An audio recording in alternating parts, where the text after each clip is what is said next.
everybody, to the Single and Stiletto Show. I'm Suzanne Oshima, and I'm a matchmaker and dating coach at Dream Bachelor and Bachelorette, and I'm also the founder of Single and Stilettos.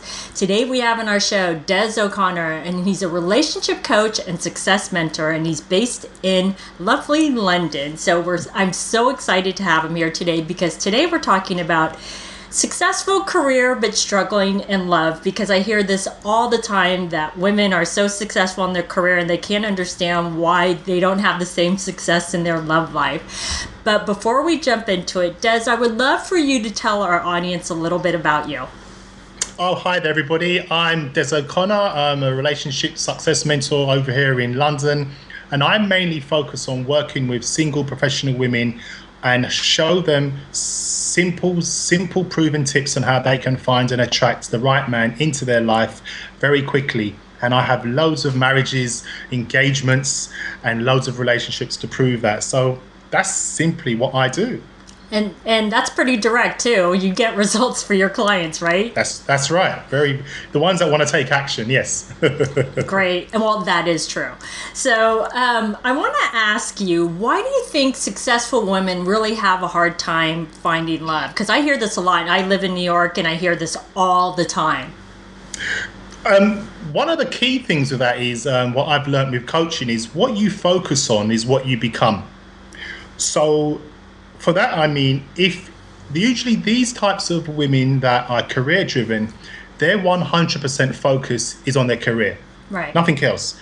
So they come home, they take their work home with them, they're focused at work, and then what then happens then, they don't focus on anything else. They're not allowing any opportunities for men to come into their life or to meet them, because they're so career driven. Look at it like when you're working out in the gym. If you want to focus on losing pounds and losing lots of weight over the next 2-3 months, if you focus on that, you know that's going to happen. Now, what happens in that situation is, if you're just focusing solely on your career, and this is what a lot of women are doing, they don't really focus on relationships. They don't read books about relationships. This type of woman usually does this. Don't focus on understanding men.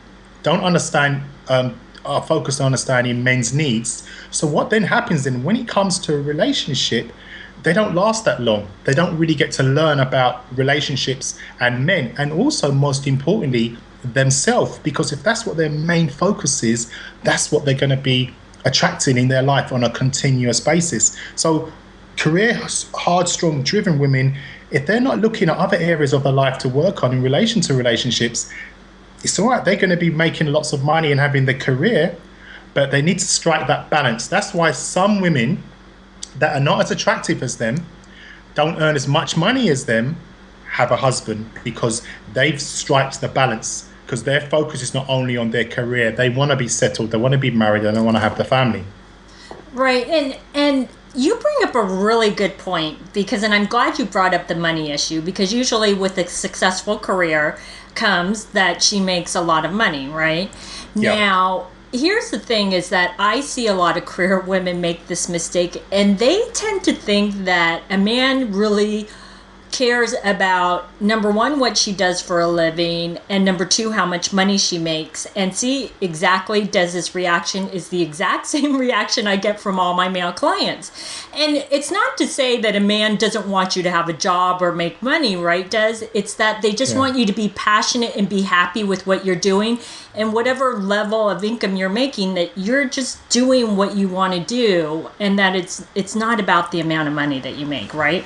That's right. That's absolutely right. Because there comes a point where that it's okay having all that money and having the career and all those things, but ultimately we need to feel needed by you. Now, if you're doing all those things for yourself, I guarantee you those types of women are not really going to allow a man to be a man with her in that relationship. And that's one of the key areas, how to get into our heart, allowing us to be the man around you. And it's okay, a woman's got, earning a lot of the money, and she's doing all that, and we're happy that she's achieved that. But it doesn't do anything for us, because we're looking long term, where we want to be able to have a conversation with you. We may want to be emotional with you. We want to be able to connect with you. We want to be able to to build a focus and a family or whatever with you. And if that's her sole focus on just the money aspect, then sometimes it can be very off-putting for some men, especially if she's earning more money than him as well. Exactly. And you actually touched on something that I have to highlight because I've heard this from not only men across the board, but are you familiar with Dr. Ian Smith? He wrote the book on the truth about men here in the US.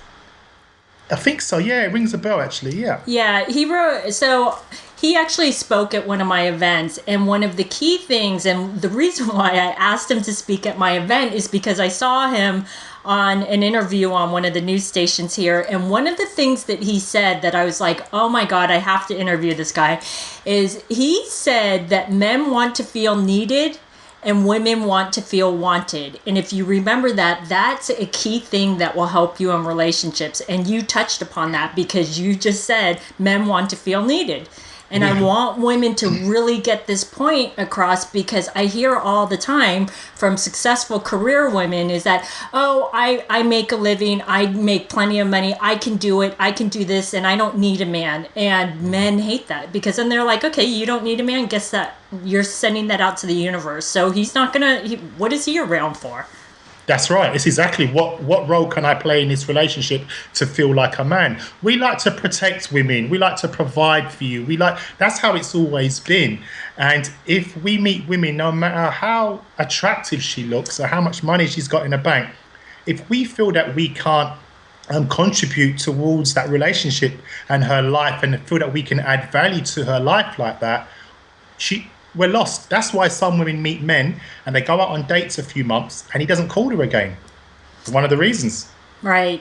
So I want to ask you a question about this because usually what comes with this a successful career woman is that she's a strong, independent woman. So my question to you as a man, because my audience loves to hear the male point of view, is are men intimidated by strong, independent women?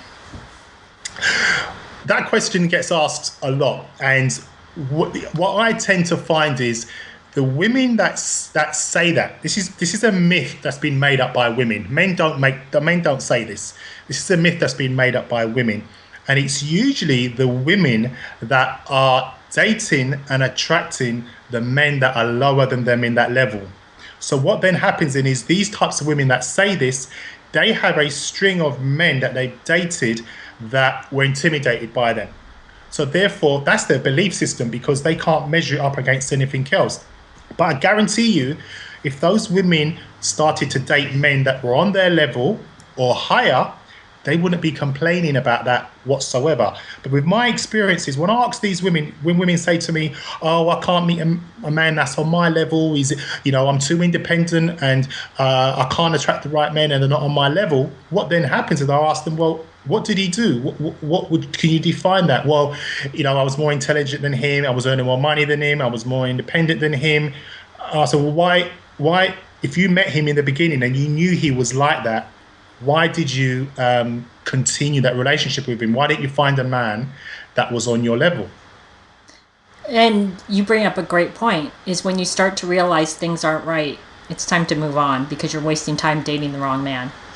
The last question I want to ask you, because you touched upon it lightly, was about a man making less money than a woman, right? If she's a successful career woman and she's making, really good money, and London's just like New York, where, women can make really good money.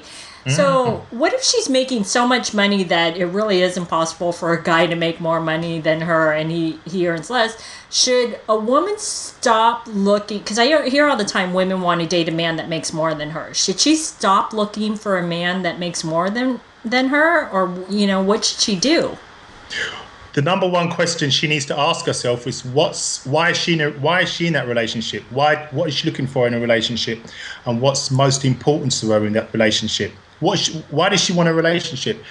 Now, if her main focus is that she wants to ultimately get married and settle down and have a family, then what the man is earning should be irrelevant, if that's what her focus is. And the reason why I say that, I asked a woman this question one of my seminars once.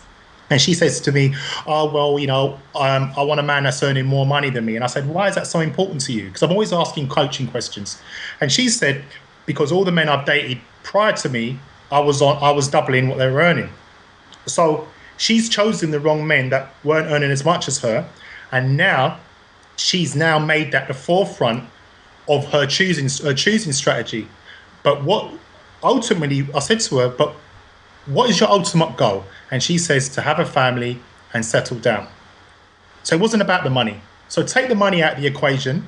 If you was earning double what your man is earning, and you've got your home, your husband at home, and you've got your family and your children, would it matter? And she said no. She had to admit it was no, because her main focus was to get married and settle down, and it wasn't the money. And remember, that man that you date today could actually be the man that could treble what you're earning in 2 or 3 years' time. You just never know. And what I tend to find is with a lot of women, they want everything now. They want everything in a box as it is now. And as we know, life doesn't work out like that. The man that you meet today could be the man that you're dreaming about in 3 years' time. Well, and that's a really great point, is you have to look at a man's potential, not only what he is right now. That's right. So these have been some great points. So Des, please tell our audience how they can find you. They can find me at www.icanfindyouTheRightMan.com. That's the name of my up-and-coming book that's coming out next year in June in the UK, and also should be coming over to the US as well. You can find me on Facebook. Just search my name, Des O'Connor, DESOCONNOR. Great. Well, thanks everybody for joining us on the Single and Stiletto Show. If you like our show, it's available both in video format and podcast format. If you would like to view the videos, you can go to singleandstilettos.com. And if you would like to get the podcast, you can download it from iTunes. And if you would like to get our free ebook on the 3 secrets guaranteed to attract any man based on scientific research, click here on the video, or you can go to singleandstilettos.com.